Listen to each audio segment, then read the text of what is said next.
নিরুপমা হোটেলের ম্যানেজার হরিশচন্দ্র হোর ঘুম ভেঙেই ঘড়ি দেখলেন 6:30।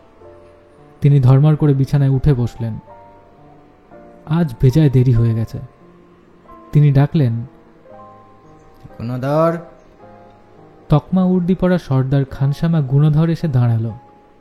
শীর্ণকান্তি, অত্যন্ত কর্মকুশল, চৌকস লোক। হোটেলের প্রত্যেকটি খুঁটিনাটির প্রতি নজর আছে। হরিশচন্দ্র তাকে জিজ্ঞাসা করলেন, বেডটি দেওয়া হয়েছে?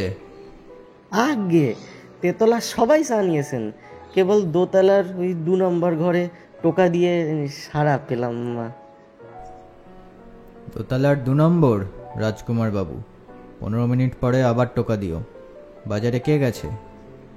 জেনারেলকে নিয়ে সরকার মশাই গেছেন। বেশ, আমার চা নিয়ে এসো। হরিশচন্দ্র উঠে কক্ষ সংলগ্ন বাথরুমে প্রবেশ করলেন। রাসবিহারী অ্যাভিনিউ ও গড়িয়াহাটের চৌমাথা থেকে অনতি দূরে নিরুপমা হোটেল। দেশি হোটেল হলেও তার ভাবভঙ্গি একটু বিলিতি ঘেঁষা। চাকরেরা খানসামার মতো তকমা উর্দি পরে। সদর দরজার সামনে সকাল বিকেল জেনারেলের মতো সাজ পোশাক পরা দারোয়ান দাঁড়িয়ে থাকে এবং যোগ্য ব্যক্তিকে সেলাম করে। 3 তলা বাড়ির প্রত্যেক তলায় 8খানি ঘর। নিচের তলায় ম্যানেজারের 2টি ঘর, বাসকক্ষ ও অফিস। টেবিল চেয়ার দিয়ে সাজানো ডাইনিং রুম, রান্নাঘর, বাবুর্চিখানা, চাকরদের ঘর, স্টোর রুম ইত্যাদি। হোটেলে দেশি ও বিলিতি 2 রকম খাদ্যই পাওয়া যায়। যার যেমন ইচ্ছা খেতে পারেন। হোটেলে থাকার মাসুল বিলিতি হোটেলের চেয়ে কম, কিন্তু সাধারণ দেশি হোটেলের চেয়ে একটু বেশি। ছোট হোটেল তাই অধিকাংশ সময় পূর্ণ থাকে। উচ্চ মধ্যবিত্ত শ্রেণীর অতিথি এখানে আসেন। আধ ঘন্টা পরে হরিশচন্দ্র বাথরুম থেকে বিলিতি পোশাক পরে বেরুলেন। দোহারা আকৃতির লোক, তাই কোট প্যান্ট পরলে বেশ মানায়। বয়স আন্দাজ 45। চোখের দৃষ্টিতে অভিজ্ঞতা এবং সংসার বুদ্ধি পরিস্ফুট। টেবিলের ওপর চা এবং প্রাতরাশ সাজিয়ে গুণধর দাঁড়িয়েছিল। হরিশচন্দ্র খেতে বসলেন। চা, টোস্ট, মাখন ও 2টি অর্ধসিদ্ধ ডিম। আহারের সময় হরিশচন্দ্র কথা বলেন না। 5 মিনিটের মধ্যে প্রাতরাশ শেষ করে মুখ মুছতে মুছতে বললেন, রাজকুমার বাবুর আর খবর নিয়েছিলে? আগে এবারেও সাড়া পাওয়া গেল না। চলো দেখি। ফাল্গুন মাস হলেও 7টার সময় বেলা চড়েছে। কলতলায়, রান্নাঘরে, ডাইনিং রুমে ঝি চাকরের কর্মতৎপরতা। 8টার সময় অতিথিদের ব্রেকফাস্ট দিতে হবে। কাল রাত্রিরে রাজকুমার বাবু ঘরে ছিলেন তো? আগে ছিলেন। রাতে 9:45 সময় আমি নিজের হাতে তাকে ডিনার পৌঁছে দিয়েছি। রাত্রিরে সদর দরজা কখন বন্ধ হয়েছিল? আপনি ফিরলেন 11টার সময়, তারপরেই আমি সদর বন্ধ করেছি। দোতলায় এক সারিতে 8টি ঘর, সামনে টানা বারান্দা। সিঁড়ির মুখেই ঘরের নম্বর আরম্ভ হয়েছে। সব দরজা ভেজানো। হরিশচন্দ্র 2 নম্বর ঘরের সামনে দাঁড়িয়ে একটু কড়াভাবে টোকা দিলেন। কেউ সাড়া দিল না। হরিশচন্দ্র তখন ডাক দিলেন, রাজকুমার বাবু, রাজকুমার বাবু। এবারেও সাড়া এলো না। হরিশচন্দ্র তখন দৌড়ের হ্যান্ডেল ঘোরালেন, কিন্তু হ্যান্ডেল ঘুরল না। দৌড়ে ইয়েল তালা লাগানো, চাবি না ঘোরালে বাইরে থেকে দৌড় খুলবে না। হরিশচন্দ্র পকেট থেকে চাবির গোছা বার করলেন। এই সময় 2 নম্বর ঘরের দুদিক থেকে দরজা খুলে 2টি মুন্ডু উঁকি মারল। 1 নম্বর থেকে যিনি উঁকি মারলেন তিনি একটি বর্ষীয়সী মহিলা। জিজ্ঞাসা করলেন, কি হয়েছে? 3 নম্বর ঘর থেকে গলা বাড়িয়েছিলেন মধ্যবয়স্ক একটি পুরুষ। বললেন, ম্যানেজার বাবু, আমার জ্বর হয়েছে, শিগগিরই একজন ডাক্তার দেখে পাঠান। আপনি আমায় বলতে পারেন, আমি একজন ডাক্তার। মহিলা ডাক্তারটি হরিশচন্দ্রকে পেরিয়ে 3 নম্বর ঘরের সামনে গেলেন। 3 নম্বরের অধিবাসী শচীতোষ সান্যাল আরক্ত চক্ষু বিস্ফারিত করে একবার ডাক্তারের পানে তাকালেন। তারপর দরজা থেকে সরে গিয়ে বললেন, আসুন। হরিশচন্দ্র গোছা থেকে চাবি বেছে নিয়ে তালায় পড়ালেন। দরজা একটু ফাঁক করে ভিতরে দেখলেন। কিছুক্ষণ স্থির হয়ে দাঁড়িয়ে রইলেন। তারপর দরজা টেনে আবার বন্ধ করে দিলেন। বারান্দায় কেউ নেই। হরিশ্চন্দ্র এদিক ওদিক তাকিয়ে খাটো গলায় গুণধরকে বললেন, গুণধর, তুমি এখানে থাকো, কোথাও যেও না, আমি এখনই আসছি। তিনি পা টিপে টিপে নিচে নেমে গেলেন। 3 নম্বর ঘরে মহিলা ডাক্তার শোভনা রায় রোগী সচিতোষ সান্যালকে বিছানায় শুয়ে তার টেম্পারেচার নিলেন, নাড়ি দেখলেন, জিভ পরীক্ষা করলেন, তারপর বললেন, তেমন কিছু নয়, ওই সামান্য ঠান্ডা লেগেছে। 2 অ্যাসপিরিনের বড়ি খেয়ে শুয়ে থাকুন। জ্বর কত? 99। গায়ে যে ভীষণ ব্যথা। ও কিছু নয়, দৌড় আসার সময় হঠাৎ ঠান্ডা লেগে যায়, এ তো হয়ই। আমি অ্যাসপিরিনের বড়ি পাঠিয়ে দিচ্ছি। আপনার ফিটা কত? না না, ফি দিতে হবে না। 3 নম্বর থেকে বেরিয়ে শোভনা রায় দেখলেন গুণধর 2 নম্বরের সামনে দাঁড়িয়ে আছে। তিনি জিজ্ঞাসা করলেন, এ ঘরে কি হয়েছে? গুণধর কেবল মাথা নাড়ল। শোভনা রায় আর কোনো প্রশ্ন না করে নিজের ঘরে প্রবেশ করলেন। নিচে হরিশ্চন্দ্র তখন নিজের অফিস ঘর থেকে পুলিশকে ফোন করছেন। শিগগিরই আসুন, খুন হয়েছে।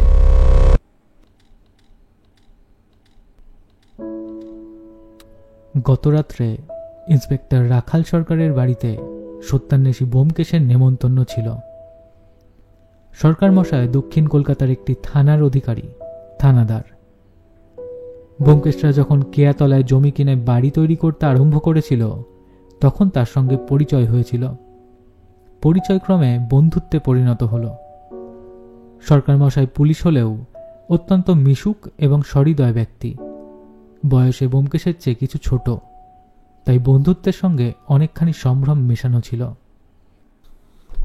ব্যোমকেশদা, আজ রাতটা না হয় আপনি এখানেই থেকে যান, কাল সকালে একেবারে বাড়ির কাজ তদারক করে বাসায় ফিরবেন। মন্দ কথা নয়। অজিত, তুমি আজ ফিরে যাও, আমি কাল কাজকর্ম দেখে ফিরব।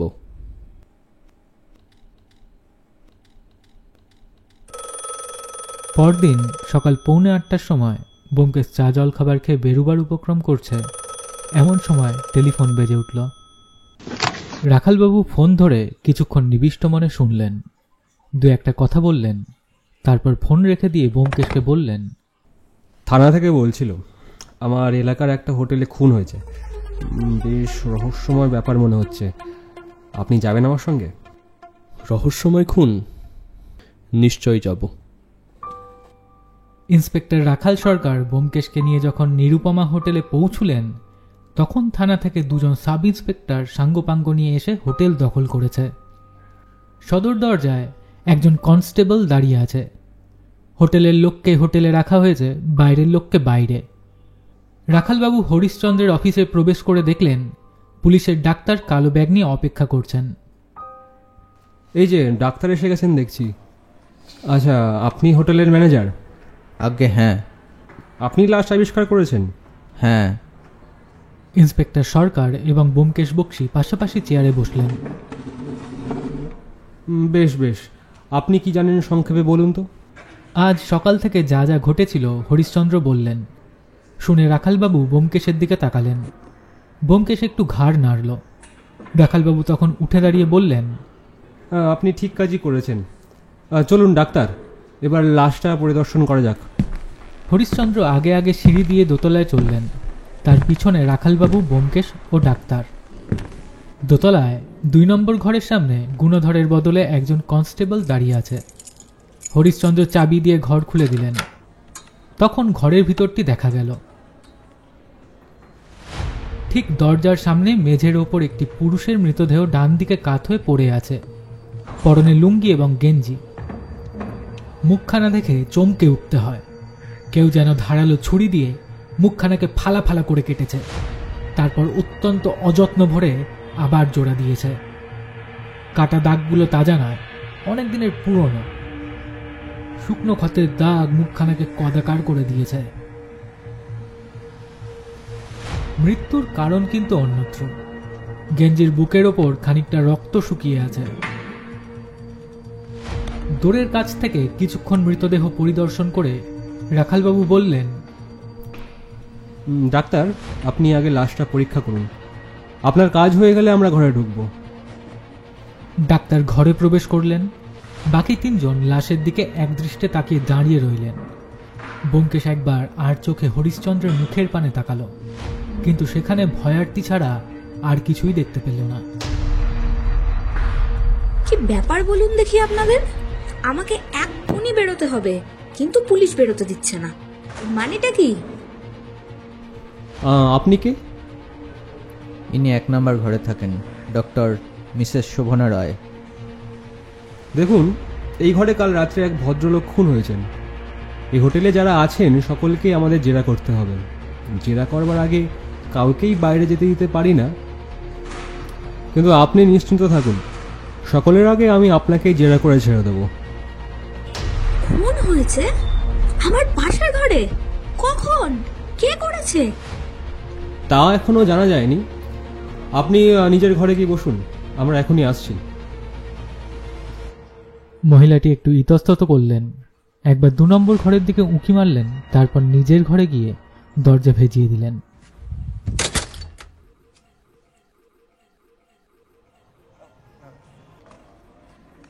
ইতিমধ্যে সাব ইন্সপেক্টর 2জন উপস্থিত হয়েছিল। রাখালবাবু তাদের বললেন, তোমরা একজন তেতলা আর একজন দোতলার যত অতিথি আছেন সকলের নাম ধাম ঠিকানা নিয়ে নাও। কাল রাত্রে কে কোথায় ছিল খবর নাও। কেবল এই 1 নম্বর থেকে 3 নম্বর ঘরটা তোমাদের যাওয়ার দরকার নেই, ওদের আমি জেরা করব। সাব ইন্সপেক্টর 2জন চলে গেল। 5 মিনিট পরে ডাক্তার ঘর থেকে বেরিয়ে এলেন। বললেন, এবার লাশ সরাতে পারেন। কি দেখলেন? ছুরির আঘাতে মৃত্যু হয়েছে। ছুরি কিংবা ওই রকম কোনো সরু ধারালো অস্ত্র পাঁজরের ফাঁক দিয়ে একেবারে হৃদযন্ত্রে প্রবেশ করেছে। এ পেশাদার খুনির কাজ। ওই একটি বই ক্ষতচিহ্ন নেই। প্রথম মারেই মর্মস্থানে পৌঁছেছে। মৃত্যুর সময় অটোপসি না করে নিশ্চিতভাবে বলা শক্ত। সম্ভবত কাল রাত্রি 9টা থেকে 12টার মধ্যে। মুখের দাগগুলো কতদিনের পুরনো? 10-12 বছরের কম নয়। বয়স কত হবে? মুখ দেখে তো বোঝা যায় না। 40-এর আশেপাশে। আচ্ছা, এখন আমি চলি। তাড়াতাড়ি লাশ পাঠিয়ে দেবেন। আজই কাটবো, কাল রিপোর্ট পাবেন। ডাক্তার চলে গেলেন। রাখালবাবু হরিশ্চন্দ্রকে বললেন, আপনি নিজের কাজে যান, অফিসেই থাকবেন। এই ঘরের চাবিটা আমায় দিন তো।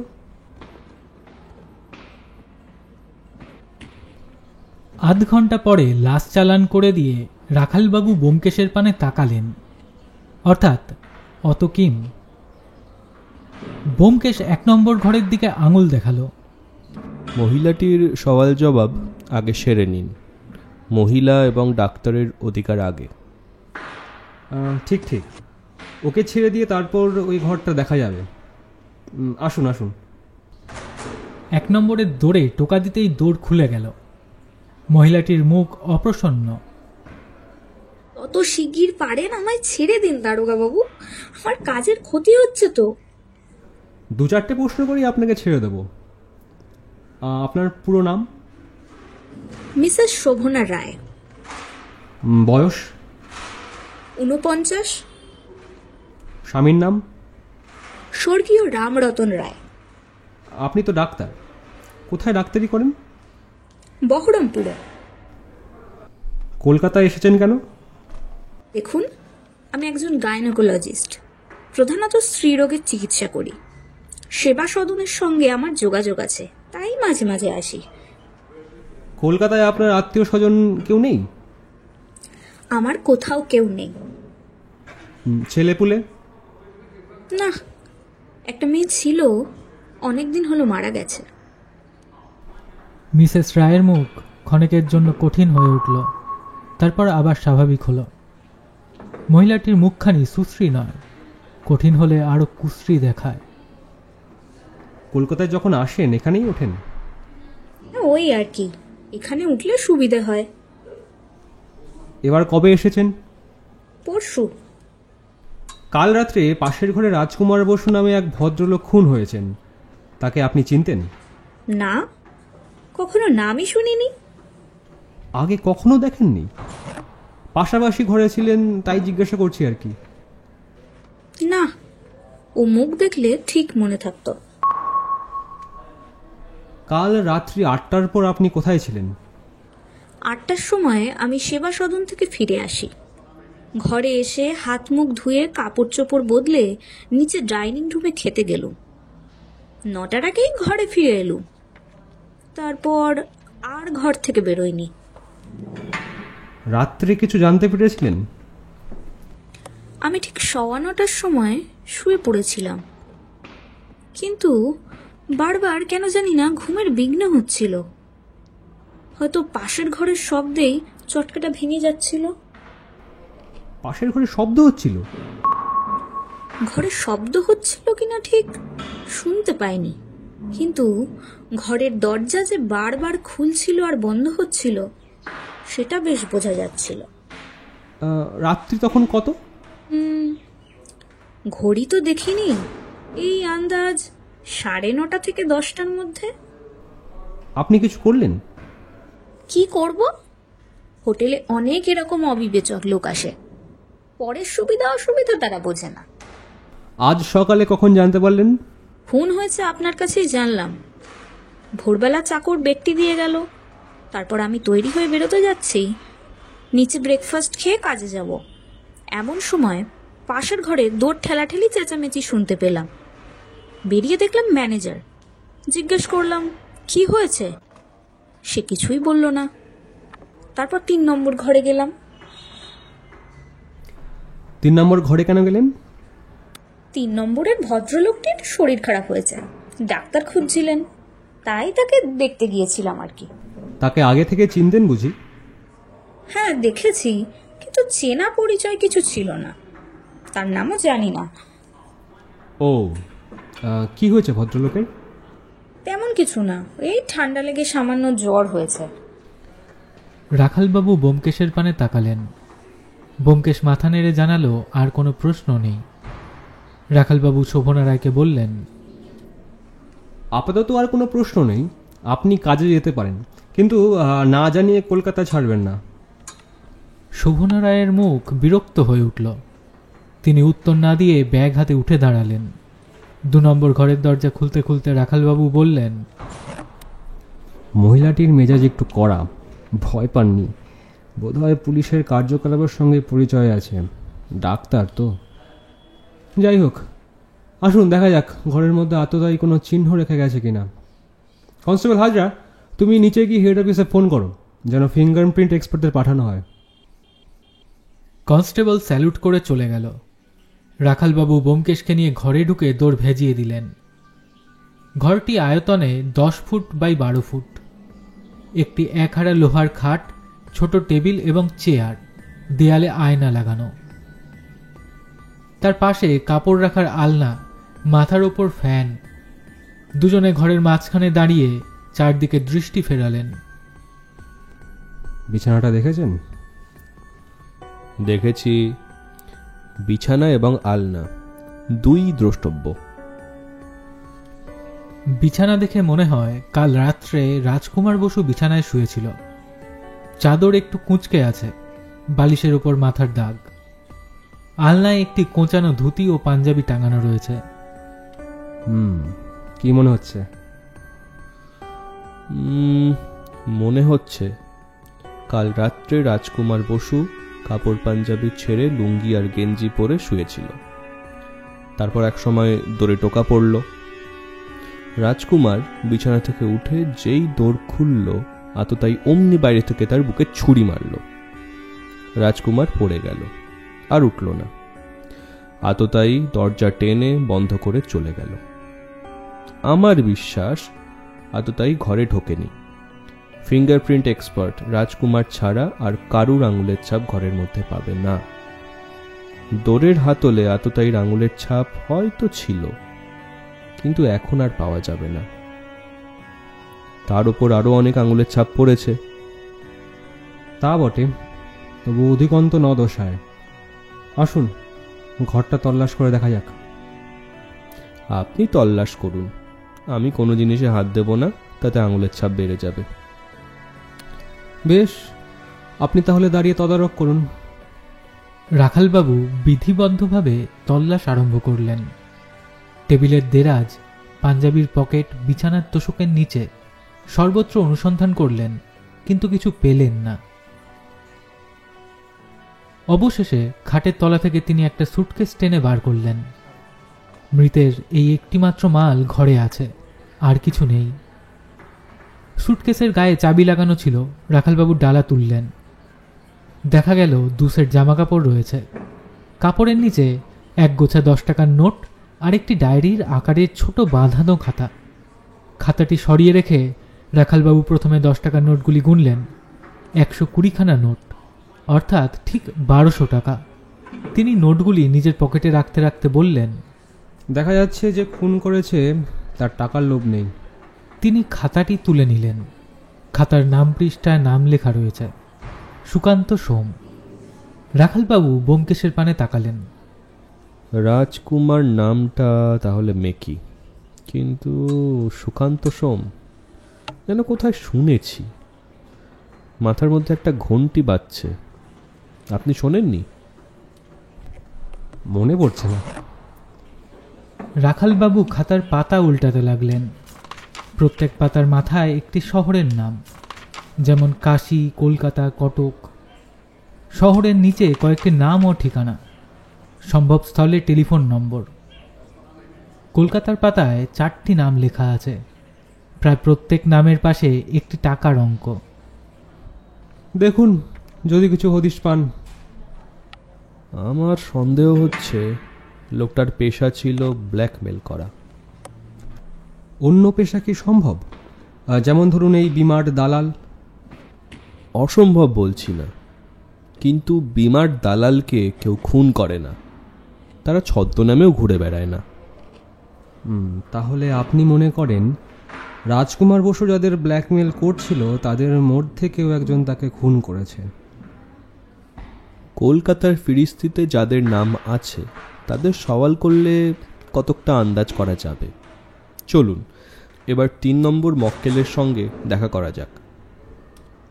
চলুন চলুন। 3 নম্বর ঘরে সচিতোষ সান্যাল বিছানায় চিত হয়ে শুয়েছিলেন। পদশব্দ শুনে ঘাড় তুললেন। কে? পুলিশ। পুলিশ? কি চাই?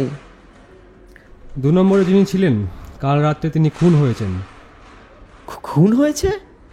কে খুন হয়েছে? তার নাম রাজকুমার বসু। আপনি তাকে চিনতেন? রাজকুমার বোস? না, চিনতাম না।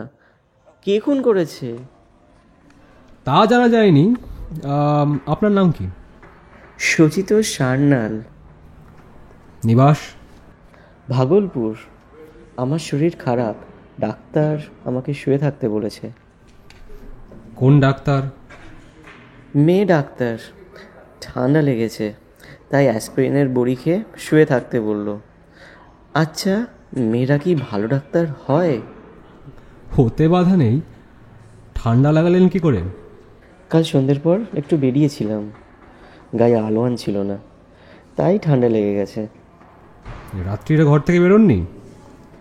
না, ওই যে 9টার সময় ডাইনিং রুম থেকে খেয়ে এসে ঘরে ঢুকেছিলাম, আর বেরোইনি। ও কথা থাক, আপনি কবে কলকাতায় এসেছেন? 3 দিন হলো, আজ ফিরে যাবার কথা, কিন্তু আপনি কলকাতায় এসেছেন কেন? আমার ঘিয়ের ব্যবসা আছে, গাঙ্গুরাংকে আমি ঘিয়ে যোগান দিই, তাই মাঝে মাঝে আসতে হয়। আচ্ছা, ঠান্ডা লাগা থেকে নিউমোনিয়া হতে পারে, তাই না? তা পারে, কিন্তু আপনার হবে না। আপনি বেশ তাগড়া আছেন। বয়স কত? 42। দেখতে তাগড়া বটে, কিন্তু আমার শরীর ভারী পলকা, একটুতেই রোগে ধরে। বেজায় খিদে পেয়েছে, কিছু খেলে রোগ বেড়ে যাবে না তো? গরম দুধ আর পাউরুটি খান। রাজকুমার বোসকে তাহলে চিনতেন না? না, কখনো নামই শুনিনি। কাল রাত্রে আপনি পাশের ঘরে কোনো শব্দ শুনেছিলেন? শব্দ? না। খেয়ে এসেই শুয়েই ঘুমিয়ে পড়েছি। বউ বলে আমি একবার ঘুমোলে ডাকাত পড়লেও ঘুম ভাঙে না। পাশের ঘরে লোকটাকে কি দিয়ে খুন করেছে? বন্দুক দিয়ে? না, ছুরি দিয়ে।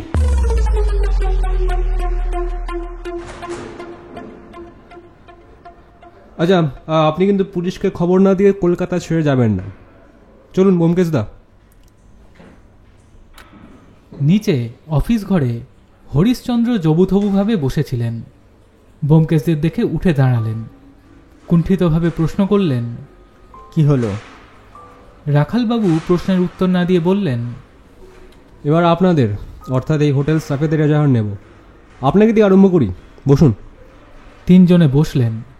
রাখালবাবু সওয়াল জবাব আরম্ভ করলেন। আপনার পুরো নাম? হরিশচন্দ্র হোর। আপনি হোটেলের ম্যানেজার, এখানে থাকেন? হ্যাঁ। কতদিন আছেন? 8 বছর। মৃত রাজকুমার বোস সম্বন্ধে কি জানেন বলুন। হরিশচন্দ্র মোটা খাতা বার করে খুললেন। রাজকুমার বসু, ঠিকানা আদমপুর, পাটনা। গত 5 বছর ধরে তিনি বছরে 2 বার এখানে আসতেন, 2-3 দিন থাকতেন। হোটেল থেকে বেরুতেন না। এই অফিসে এসে 3-4 জন বন্ধুকে টেলিফোন করতেন। তারা এসে সন্ধ্যের পর তার সঙ্গে দেখা করতেন। এর বেশি আমি কিছু জানি না। এবার তিনি কবে এসেছিলেন? পরশু। টেলিফোন করেছিলেন?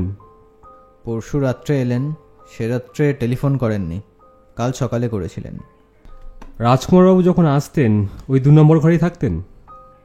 না, যখন যে ঘর খালি থাকতো সেই ঘরেই থাকতেন। রাজকুমারবাবু কি কাজ করতেন আপনি জানেন? আজ্ঞে না। আপনি কাল রাত্রে নিশ্চয়ই হোটেলে ছিলেন? আগে ঘন্টা 2-এর জন্য একবার বেরিয়েছিলাম। আমি হোটেলে থাকি বটে, কিন্তু আমার পরিবার বাইরে ভাড়া বাড়িতে থাকে। মাঝে মাঝে তাদের দেখতে যাই। কাল রাত্রে অতিথিরা খেতে বসার পর আমি বেরিয়েছিলাম। তারপর 11টা নাগাদ ফিরে আসি। আপনার অবর্তমানে হোটেলের ইনচার্জ থাকে কে? সর্দার খানসামা গুণধর গুই। গুণধরকে একবার ডাকুন তো। গুণধরকে ডাকা হলো। সে এসে দাঁড়ালো। আবার প্রশ্নোত্তর আরম্ভ হলো। রাজকুমার বোস যিনি খুন হয়েছেন তাঁর সম্বন্ধে তুমি কি জানো? আগে বেশি কিছু জানি না। তিনি মাঝে মাঝে আসতেন, 2-3 দিন থেকে চলে যেতেন। তোমার সঙ্গে তার কোনো কথাবার্তা হতো না? আগে খুব কম, 5 ফরমাস করতেন, তার বেশি নয়। তার দেখাশোনা করতো কে? আগে আমিই করতাম। সকালে বেডটি নিয়ে যেতাম, তারপর ব্রেকফাস্ট, লাঞ্চ, ডিনার সব আমিই পৌঁছে দিতাম। দোতলায় যারা থাকেন আমি তাদের দেখাশোনা করি। ও, তাহলে রাজকুমার বাবু ডাইনিং রুমে খেতে নামতেন না? আগে না। কাল তুমি তাকে শেষবার কখন দেখেছো? রাতে 9:45-র সময় তাকে ডিনার দিতে গেছিলাম, তারপর 9টার সময় একটু বাসন কোসন আনতে গেছিলাম, তখন তিনি বেঁচে ছিলেন। বুঝলাম, কিন্তু তিনি ডাইনিং রুমে যেতেন না কেন বলতে পারো? তা তো জানি না হুজুর, তবে বোধ হয় তার মুখখানা কাটাকুটো হয়ে বড় হয়ে গেছিল, তাই হয়তো সহজে তিনি লোকের সামনে বেরোতেন না। তা হতে পারে, কিন্তু তার কাছে কি লোক আসতো? তা আসতো হুজুর। কাল কে কে এসেছিল তুমি জানো? আমি জানি না, জেনারেল সিং বলতে পারবে। জেনারেল সিং? আগে আমাদের দারোয়ান, তার নাম রামপ্রীত সিং, সবাই তাকে জেনারেল সিং বলে ডাকে। আচ্ছা, ডাকো তো জেনারেল সিংকে। ভোজপুরি জওয়ান রামপ্রীত সিং এসে গোড়ালিতে গোড়ালি ঠেকিয়ে স্যালুট করল। আখাম্বা চেহারা, জাঁদরেল পোশাক, ইয়া গোঁফ। রাখালবাবু তার আপাদমস্তক নিরীক্ষণ করে বললেন, হ্যাঁ, জেনারেলি বটে। তুমি হোটেলের সদরে পাহারা দাও? যে সকাল 9টা থেকে 12টা, বিকেল 5টা থেকে 10টা আমার ডিউটি। হোটেলে যারা অতিথিদের সঙ্গে দেখা করতে আসে তাদের নাম ধাম তুমি লিখে রাখো? যে না, সেরকম হুকুম নেই। যারা ভালো পোশাক সাজ করে আসে তাদের স্যালুট করি, যারা অতিথির রুম নাম্বার জানতে চায় তাদের রুম নাম্বার বলি। কাহুকে আটকাও না? যে ভালো জামা কাপড় পরা থাকলে আটকাই না, আর যদি ছেঁড়া জামা কাপড় হয়? তখন কাটমাট করে তাকাই। সাবাস। এবার বলো দেখি, কাল সন্ধ্যার পর দোতলার 2 নম্বর ঘরের বাবুর সঙ্গে কেউ দেখা করতে এসেছিল? যে এসেছিল 2 জন মরদ আর 1 জন औरत। রাত্রি 9:15টার সময় এলেন औरत। তিনি ঘরের নাম্বার জেনে নিয়ে দোতলায় গেলেন। 5 মিনিট পর চলে এলেন। তার বয়স কত? 20-25 হবে হুজুর। গড়ি, পাতলা লম্বা চেহারা আছে, চোখে চশমা ছিল। বেশ, তারপর? তারপর 9:30টার সময় এলেন এক মরদ। তিনি ঘরের নাম্বার নিয়ে ওপরে গেলেন। 5 মিনিট পর ফিরে চলে গেলেন। এর চেহারা দুবলা, মুছদারি আছে থোড়া থোড়া। তারপর? 9:45টার সময় আরেকজন মরদ এলেন। মোটা তাজা শরীর, খাঁটি বাঙালি বাবু আছে। তিনিও ওপরে গিয়ে 5 মিনিট ছিলেন। তারপর আমার ডিউটির মধ্যে আর কেউ আসেননি হুজুর। জেনারেল রামপ্রীত সিং এর চেহারা যত স্থূলই হোক, স্মৃতিশক্তি যে খুব তীক্ষ্ণ তাতে সন্দেহ নেই। রাখালবাবু খুশি হয়ে বললেন, বহুত আচ্ছা, তুমি এবার আরাম করো গিয়ে। জেনারেল জোড়া পায়ে স্যালুট করে চলে গেল। রাখালবাবু পকেট থেকে 1200 টাকার নোট বার করে হরিশচন্দ্রের হাতে দিলেন। আপাতত এই টাকাটা আপনার কাছে রাখুন, মৃতের সুটকেস থেকে পাওয়া গেছে। টাকার জন্য একটা রসিদ দিন। ঘরে একটি লোহার সিন্দুক ছিল। হরিশচন্দ্র নোটগুলি সিন্দুকে রেখে রসিদ লিখে দিলেন। ব্যোমকেশ ভুরু কুঁচকে বসে রইল। ইতিমধ্যে সাব ইন্সপেক্টর 2 জন নেমে এসে দাঁড়িয়েছিল। রাখালবাবু তাদের প্রশ্ন করলেন, কি হলো? আগে আমি তেতলায় গিয়েছিলাম, সকলের নাম ধাম লিখে নিয়েছি। সকলেই বলল 9টার পর ডিনার খেয়ে তারা ঘরে ফিরে এসেছিল, আর ঘর থেকে বেরোয়নি। তাদের কথা সত্যি কিনা যাচাই করেছিলে? কি করে যাচাই করব স্যার, প্রত্যেকের আলাদা ঘর। তবে একটা প্রমাণ আছে, রাত্রে খাওয়া দাওয়ার পালা শেষ হলে একটা চাকর তেতলার সিঁড়ির সামনে শোয়।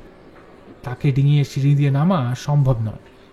স্যার, আমি চাকরটাকে জিজ্ঞেস করেছি, সে বলল রাত্রি 10:30টার সময় সে শুতে গিয়েছিল, তারপর আর কেউ সিঁড়ি দিয়ে নিচে নামেনি। বেশ, আর তুমি? দোতলাতেও একই অবস্থা, সকলের নাম ঠিকানা লিখে নিয়েছি। দোতলার সিঁড়ির মুখে যে চাকরটা শোয় সে বলল 11:15টার সময় সে শুতে গিয়েছিল, তারপর আর কেউ ঘর থেকে বেরোয়নি। রাখালবাবু ম্যানেজারকে জিজ্ঞাসা করলেন, রাত্রিরে চাকর সিঁড়ির মুখে শোয় কেন? রাত্রে যদি কোনো অতিথির কিছু দরকার হয় তাই এই ব্যবস্থা। বুঝলাম। রাখালবাবু ঘড়ি দেখলেন, 12টা বেজে গেছে। তিনি ব্যোমকেশকে বললেন, আচ্ছা, এখনকার কাজ আপাতত এই পর্যন্তই। চলুন বেরিয়ে পড়া যাক, রাস্তার কোথাও খেয়ে নেওয়া যাবে। ভাগ্যক্রমে 4 জন মক্কেলের বাড়ি কাছাকাছির মধ্যেই, বেশি ঘোরাঘুরি করতে হবে না। আপনার বাড়ি ফিরতে দেরি হয়ে গেল। কোনো ক্ষতি নেই, আমি অজিতকে টেলিফোন করে দিচ্ছি। যদি আপত্তি না থাকে এখানেই আপনাদের সকলের আহারের ব্যবস্থা করেছি। তাহলে তো খুব ভালো কথা। নিরুপমা হোটেলের রান্না ভালো।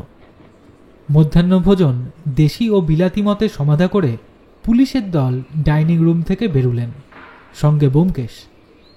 রাখালবাবু দ্বিতীয় সাব ইন্সপেক্টরকে বললেন, দত্ত, তুমি এখানেই থাকো, আর এই নাও 2 নম্বর ঘরের চাবি।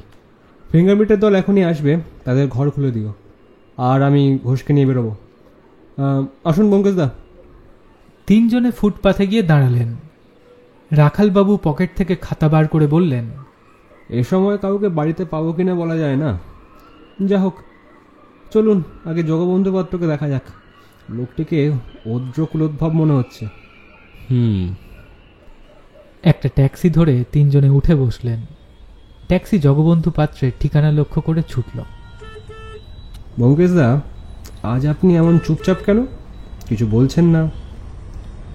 এখন কেবল শুনে যাচ্ছি, বলা কওয়ার সময় এখনো আসেনি। সময় যেদিন আসিবে আপনি যাইব তোমার কুঞ্জে।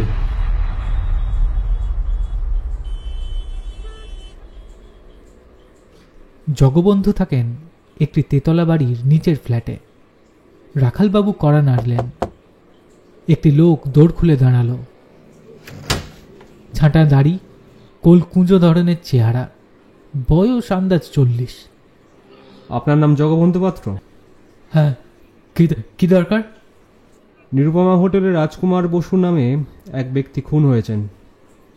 রাজকুমার খুন হয়েছে? হ্যাঁ, আপনাকে দুটো প্রশ্ন করতে চাই। আসুন, বসুন, আমি আসছি এখনই। তিনি পাশের ঘরে চলে গেলেন। বসবার ঘরটি ছোট এবং নিরাভরণ। একটি টেবিল ও 3টি চেয়ার আছে। টেবিলের ওপর টেলিফোন। ব্যোমকেশ সিগারেট ধরিয়ে ঘরের এদিক ওদিক তাকাতে লাগলো, কিন্তু কোথাও গৃহস্বামীর চরিত্রের কোনো পরিচয় পেল না। 5 মিনিট কাটল, 10 মিনিট কাটল, জগবন্ধু পাত্রের দেখা নেই। রাখালবাবু তখন গলা চড়িয়ে ডাকলেন, জগবন্ধু বাবু। কিন্তু উত্তর এলো না।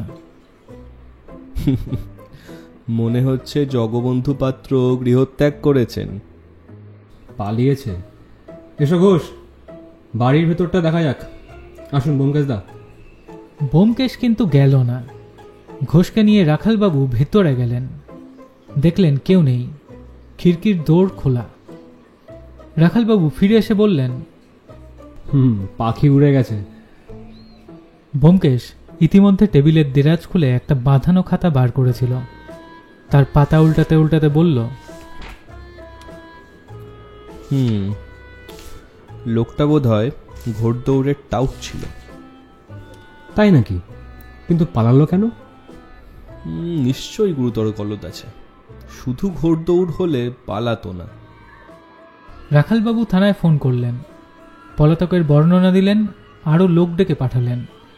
তারপর ফোন নামিয়ে বললেন, ঘোষ, তুমি এখানেই থাকো, আমরা অন্য কাজে যাচ্ছি। এখনই থানা থেকে লোক এসে পড়বে। বাড়ি তন্ন তন্ন করে তল্লাশ করো। আঙুলের ছাপ নিশ্চয়ই পাবে। তৎক্ষণাৎ হেড অফিসে পাঠিয়ে দেবে। লোকটা বোধহয় দাগি আসামি। জগবন্ধু পাত্রের বাসা থেকে বেরিয়ে রাখালবাবু ব্যোমকেশকে জিজ্ঞাসা করলেন, কি মনে হয় জগবন্ধু পাত্রই আমাদের আসামি? বলা যায় না। লোকটা রাজকুমারের মৃত্যু সংবাদ শুনে চমকে উঠেছিল, তবে অভিনয় হতে পারে। অতঃপর মোহনলাল কুণ্ডুর বাসায় গিয়ে জানা গেল কুণ্ডু মশাই কলকাতায় নেই, সস্ত্রীক কাশী গিয়েছেন। কবে ফিরবেন ঠিক নেই। সেখান থেকে তাঁরা শ্যামাকান্ত লাহিড়ীর বাড়ি গেলেন, কিন্তু এখানেও নিরাশ হতে হলো। শ্যামাকান্ত বাড়ি নেই, অফিসে গেছেন। শ্যামাকান্ত পোর্ট কমিশনারের অফিসে বড় চাকরি করেন, এইটুকুই জানা গেল। সন্ধ্যের আগে তাকে পাওয়া যাবে না। বাকি রইলেন শুধু লতিকা চৌধুরী। ইনি যখন মহিলা, তখন আশা করা যায় দুপুরবেলা একে বাসায় পাওয়া যাবে।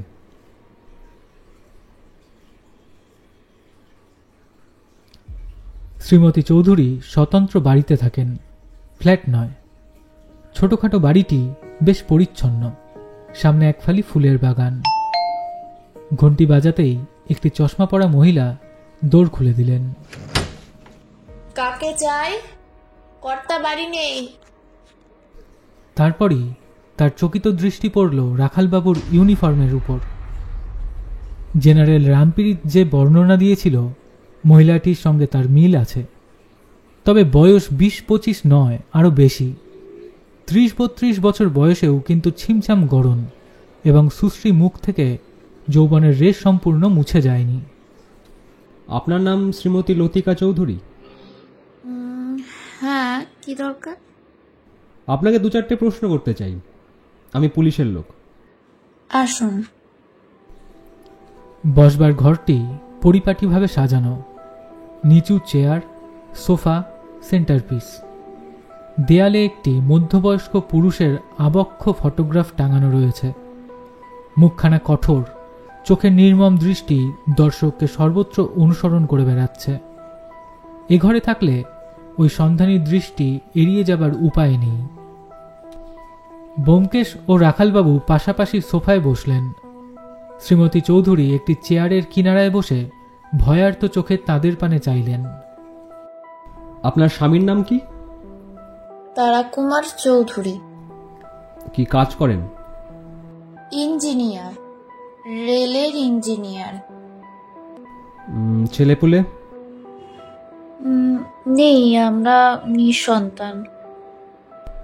কাল রাত্রি 9:15টার সময় আপনি নিরুপমা হোটেলে গিয়েছিলেন? আমি না, আমি তো সিনেমা দেখতে গিয়েছিলাম। হোটেলের দারোয়ান কাল আপনাকে দেখেছে, সে আপনাকে শনাক্ত করতে পারবে। কিন্তু আমি সিনেমা দেখতে গিয়েছিলাম, আলেয়া সিনেমাতে। টিকিটের প্রতিপত্র দেখাতে পারি। আপনি সিনেমার টিকিট কিনেছিলেন ঠিকই, কিন্তু ছবি শেষ হওয়ার আগেই নিরুপমা হোটেলে গিয়েছিলেন, রাজকুমার বসুর সঙ্গে দেখা করেছিলেন। রাজকুমার বসু? তাকে তো আমি চিনি না। সুকান্ত সোমকে চেনেন?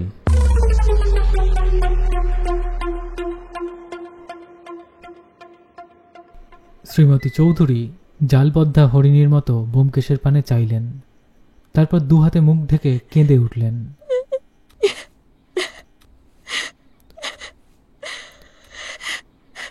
আমরা জানি রাজকুমার বোস আর সুকান্ত সোম একই ব্যক্তি।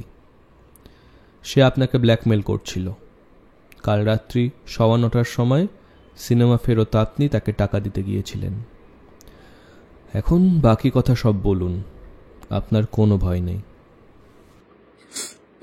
বলছি, কেন জানতে চান আপনারাই জানেন, কিন্তু দোহাই আপনাদের, আমার স্বামী যেন কিছু জানতে না পারেন।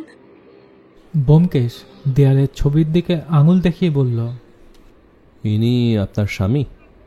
হ্যাঁ। কড়া প্রকৃতির লোক মনে হয়, কিন্তু আপনি নিশ্চিন্ত থাকুন, নিতান্ত প্রয়োজন না হলে আমরা কাউকে কিছু বলবো না।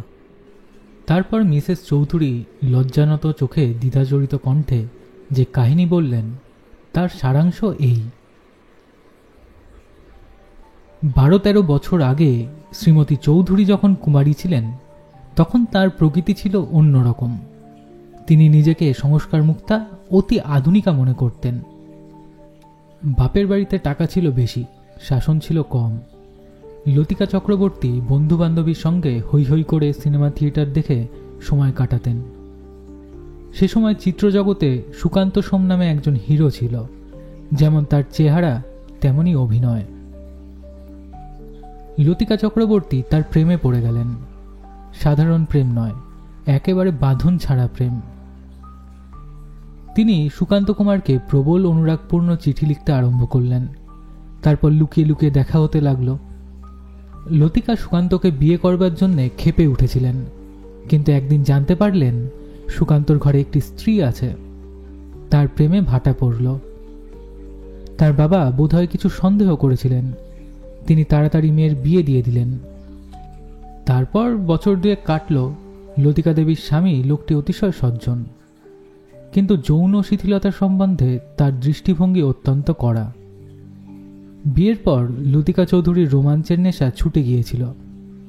স্বামীকে তিনি প্রীতি ও শ্রদ্ধার চোখে দেখতে আরম্ভ করেছিলেন। সন্তানাদি না হলেও তাদের দাম্পত্য জীবন সুখের হয়ে উঠেছিল। একদিন কাগজে ভয়ঙ্কর খবর বেরুল, সুকান্ত নিজের স্ত্রীকে খুন করেছে। কেস আদালতে উঠল। আসামি অবশ্য খালাস পেয়ে গেল, কারণ সে আত্মরক্ষার্থে খুন করেছে। স্ত্রী ছুরি নিয়ে তাকে আক্রমণ করেছিল, তার মুখ এবং সর্বাঙ্গে কেটে ফালা ফালা করে দিয়েছিল। সে নিজের প্রাণ বাঁচাবার জন্য স্ত্রীকে গলা টিপে মেরেছে। যতদিন মোকদ্দমা চলেছিল ততদিন লতিকা দেবী ভয়ে কাঁটা হয়েছিলেন, পাছে কোনো সূত্রে তার নামটা প্রকাশ হয়ে পড়ে। কিন্তু সাক্ষী বা আসামি কেউ তার নাম করল না। তখন তিনি নিশ্চিন্ত হলেন। অতঃপর 2-3 বছর নিরুপদ্রবে কেটে গেল। সুকান্ত সিনেমার কাজ শেষ হয়েছিল। ওরকম একটা মুখ নিয়ে সিনেমার হিরো সাজা যায় না। সে কোথায় নিরুদ্দেশ হয়েছিল কেউ জানে না।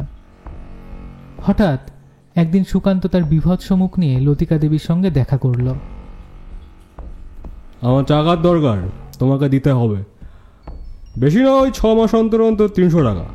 তোমার পক্ষে অতি সামান্য। যদি না দাও তুমি আমাকে যেসব চিঠি লিখেছিলে সেগুলি তোমার স্বামীকে দেখাবো।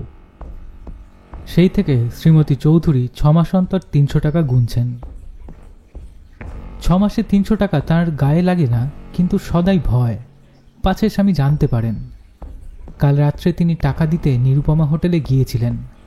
2 নম্বর ঘরের দোরের বাইরে থেকে সুকান্ত সোমকে টাকা দিয়ে চলে এসেছিলেন। আর কিছু জানেন না। শ্রীমতীর কাহিনী শেষ হলে শ্রোতা দুজন কিছুক্ষণ নীরবে বসে রইলেন।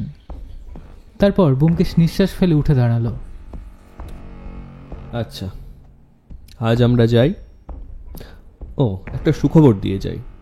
কাল রাত্রি 9:15 থেকে 11টার মধ্যে সুকান্ত সোম ওরফে রাজকুমার বোস খুন হয়েছে।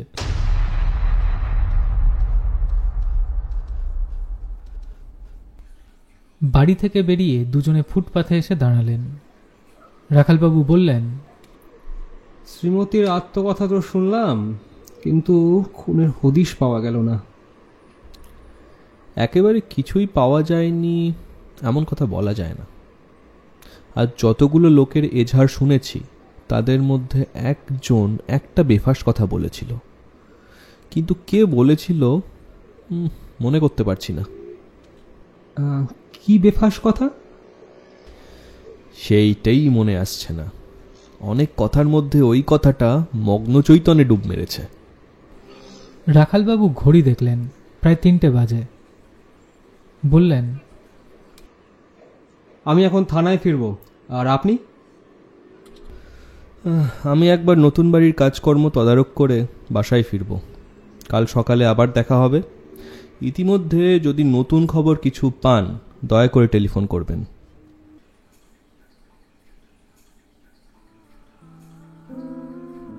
5টার পর বাসায় ফিরে ব্যোমকেশ 1 পেয়ালা চা খেল।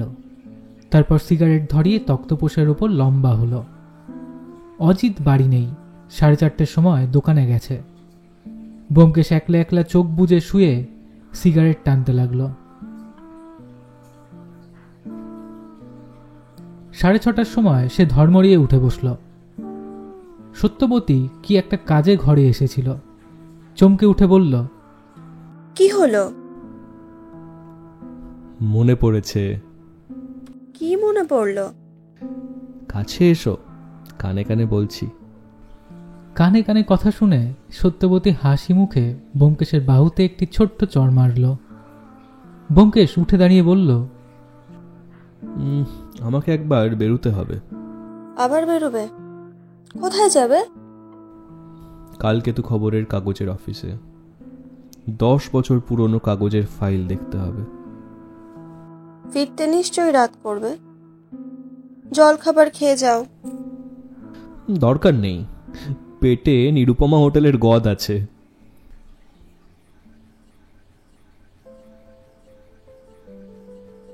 পরের দিন সকালবেলা ব্যোমকেশ রাখালবাবুকে টেলিফোন করল।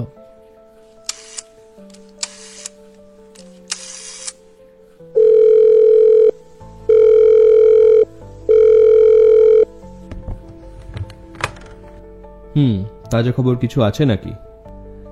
সারা জাগানো কোনো খবর নেই। লাশ পরীক্ষা করে অপ্রত্যাশিত কোনো খবর পাওয়া যায়নি। মৃত্যুর সময় আন্দাজ ওই ডিনারের 1.5 ঘন্টা পরে 2 নম্বর ঘরে রাজকুমার আর গুণধরের আঙুলের ছাপ পাওয়া গেছে।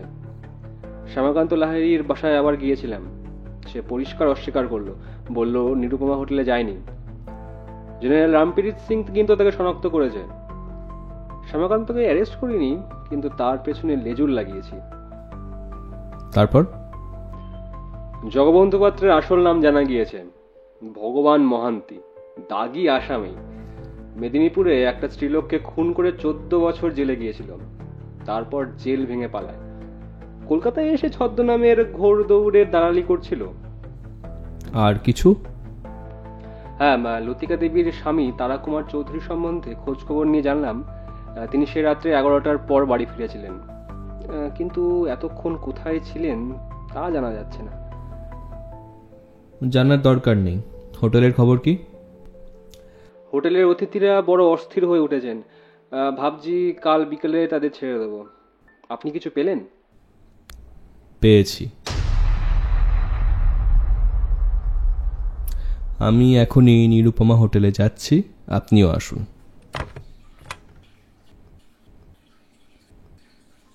এক নম্বর ঘরের বন্ধ দরজার সামনে দাঁড়িয়ে রাখালবাবু ও ব্যোমকেশের মধ্যে দৃষ্টি বিনিময় হল। রাখালবাবু দৌড়ে টোকা দিলেন। মিসেস শোভনা রায় রাখালবাবুকে দেখে জ্বলে উঠলেন। এই যে, আপনি আর কতদিন আমাকে আটকে রাখবেন বলুন তো? আমার মতো একজন ডাক্তারকে এইভাবে আটকে রাখা আইন বিরুদ্ধ, তা জানেন কি? আমার বিরুদ্ধে আপনার যদি কোনো নালিশ থাকে, আদালত আছে। আপাতত আপনাকে আমার 2-4টে কথা বলতে চাই। দুজনে ঘরে প্রবেশ করলেন। ব্যোমকেশ চেয়ারে বসে বলল, আপনাকে একটা গল্প শোনাতে চাই মিসেস রায়। আপনি আবার কে বলুন তো মশাই? ঠাট্টা করছেন নাকি? ইনি ব্যোমকেশ বক্সী, নাম শুনে থাকবেন। ঠাট্টা করছি না, মোটেই ঠাট্টা করছি না। আপনি বসুন। কি বলবেন তাড়াতাড়ি বলুন, আমি কিন্তু আজই ফিরে যাব বহরমপুর। সেটা ভবিষ্যতের কথা। গল্পটি খবরের কাগজে পড়লাম, সংক্ষেপে শোনাচ্ছি। সুকান্ত সোম একজন সিনেমা আর্টিস্ট ছিল। মিসেস রায়ের শরীর শক্ত হয়ে উঠল। তিনি অপলক চক্ষে ব্যোমকেশের পানে চেয়ে রইলেন। চেনেন দেখছি, চেনবারই কথা। সে আপনার জামাই ছিল। সুকান্ত সোম সিনেমা করে খুব নাম করেছিল। আপনি তখন বর্ধমানে প্র্যাকটিস করতেন। বিধবা মানুষ, সংসারে কেবল একটি মেয়ে।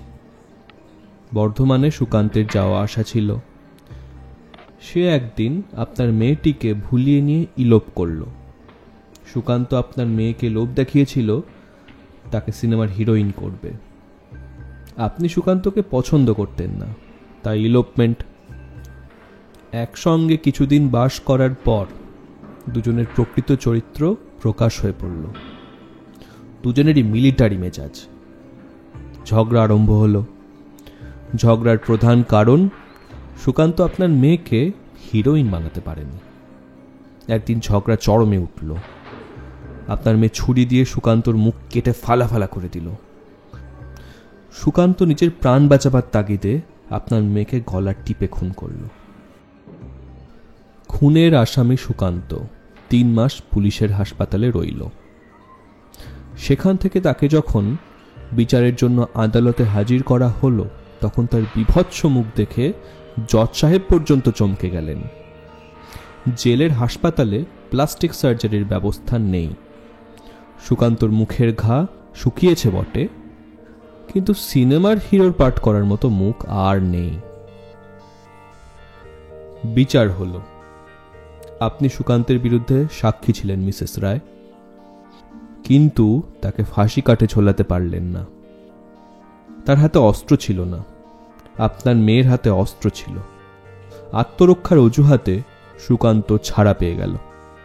মিথ্যে কথা, একদম ডাহা মিথ্যে কথা। ও আগে আমার মেয়েকে গলা টিপে মেরেছে, তারপর নিজেই নিজের মুখ ছুরি দিয়ে কেটেছে। কথাটা বিশ্বাসযোগ্য নয়। Sukanta cinema artist. সে কখনো নিজের মুখে ছুরি মেরে নিজের আখের নষ্ট করত না, নিজের গায়ে ছুরি মারত। যা হোক, সুকান্ত খুনের দায় থেকে রেহাই পেল বটে, কিন্তু তার সিনেমা জীবন শেষ হয়ে গেল। সৎপথে থেকে অন্য কোনো উপায়ে জীবিকা অর্জনের রাস্তা সে জানে না। সে কলকাতা থেকে পালিয়ে গিয়ে পাটনায় বাসা বাঁধল এবং ব্ল্যাকমেলের ব্যবসা শুরু করল। গত 10 বছরে কলকাতায়, কটকে, কাশীতে, দিল্লিতে তার অনেক খদ্দের জুটেছে। কারুর ওপরে সে অযথা উৎপীড়ন করত না। 6 মাস অন্তর এসে বাধা বরাদ্দ তহসিল করত। এই তার জীবিকা। সুকান্ত যখন আদায় তহসিলের জন্য কলকাতায় আসত, তখন এই নিরুপমা হোটেলেই থাকত। আপনি ইতিমধ্যে বর্ধমানের বাস তুলে দিয়ে বহরমপুরে গিয়ে প্র্যাকটিস শুরু করেছেন। আপনিও মাঝে মাঝে এসে এই হোটেলে থাকেন, কিন্তু ঠিক একই সময়ে দুজনের আশা আগে ঘটেনি। আপনি সুকান্তকে এখানে দেখেননি। দৈবক্রমে এবার আপনি তাকে দেখতে পেলেন। সে আপনার পাশের ঘরেই উঠেছে। সে বোধহয় আপনাকে দেখতে পায়নি, পেলে সাবধান হতো। আপনি তাকে পেলে খুন করবেন এই ধরনের একটা ইচ্ছা আপনার মনে ছিল, কিন্তু 10 বছর সেই আগুন ছাই চাপা পড়েছিল। এখন সুকান্তকে হাতের কাছে পেয়ে ছাই চাপা আগুন দাউ দাউ করে জ্বলে উঠল। আপনার মেয়ে বোধহয় আপনার কাছ থেকেই তার উগ্র হিংস্র প্রকৃতি পেয়েছিল।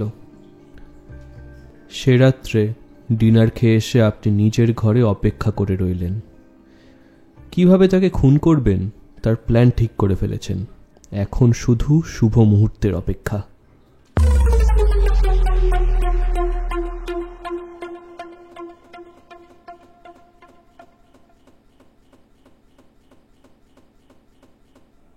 সওয়া 9টা থেকে সুকান্তর ঘরে লোক আসতে শুরু করলো। আপনি নিজের ঘরে ওত পেতে আছেন। 10টার সময় লোক আসা বন্ধ হলো। আপনি অস্ত্র হাতে নিয়ে বেরুলেন। দোতলার অন্য অতিথিরা দোর বন্ধ করে শুয়ে পড়েছে। যে চাকরটা সিঁড়ির সামনে শোয় সে এখনো আসেনি। এই সুযোগ। আপনি 2 নম্বর ঘরে টোকা দিলেন। সুকান্ত তখন শুয়ে পড়েছিল। সে উঠে দোর খুলল। আপনি সঙ্গে সঙ্গে তার বুকে অস্ত্রটা ঢুকিয়ে দিলেন। তারপর দোর টেনে বন্ধ করে নিজের ঘরে ফিরে এলেন। আপনার সঙ্গে যে রাজকুমার বোসের সম্বন্ধ আছে তা কেউ জানে না। আপনাকে কে সন্দেহ করতে পারে? বরং রাত্রে যারা রাজকুমারের সঙ্গে দেখা করতে এসেছিল সন্দেহ পড়বে তাদের ওপর। আপনি একটি ছোট্ট ভুল করেছিলেন। ইন্সপেক্টর যখন আপনাকে জেরা করেন তখন আপনি বলেছিলেন রাজকুমারকে আপনি আগে কখনো দেখেননি। তারপরেই বললেন ও মুখ দেখলে মনে থাকতো। রাজকুমারের মুখ যে মনে রাখার মতো তা আপনি জানলেন কি করে? ঘরের দিকে একবার উঁকি মেরেছিলেন বটে, কিন্তু তখন আমরা 3 জনের দোরের সামনে দাঁড়িয়েছিলাম। রাজকুমারের মুখ আপনি দেখতে পাননি।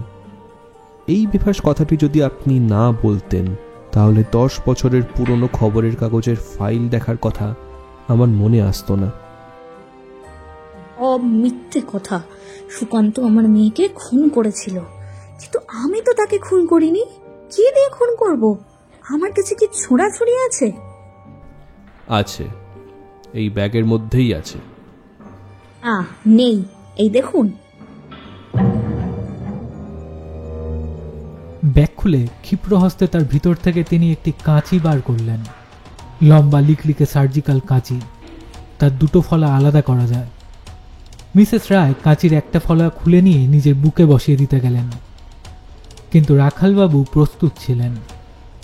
তিনি বিদ্যুৎ বেগে মিসেস রায়ের মণিবন্ধ চেপে ধরলেন। মিসেস রায় উন্মত্ত কণ্ঠে চিৎকার করে উঠলেন, ছেড়ে দাও আমার হাত, ছেড়ে দাও, ছেড়ে দাও বলছি।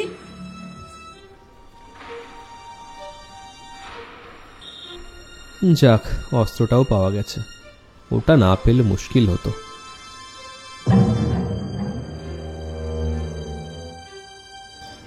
যদি এখনও আমাদের চ্যানেলটি সাবস্ক্রাইব করে না থাকেন তবে অবশ্যই চ্যানেলটিকে সাবস্ক্রাইব করুন।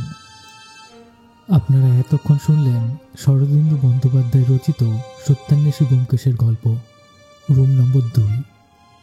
গল্পটি যদি আপনাদের ভালো লেগে থাকে তবে অবশ্যই আপনাদের প্রিয়জনদের সাথে গল্পটি শেয়ার করে নেবেন এবং আপনারা লাইক ও কমেন্ট করে আমাদের আরেকটু উৎসাহিত করবেন, যাতে আমাদের বৈঠকে আমরা আরও ভালো গল্প নিয়ে আসতে পারি। ধন্যবাদ।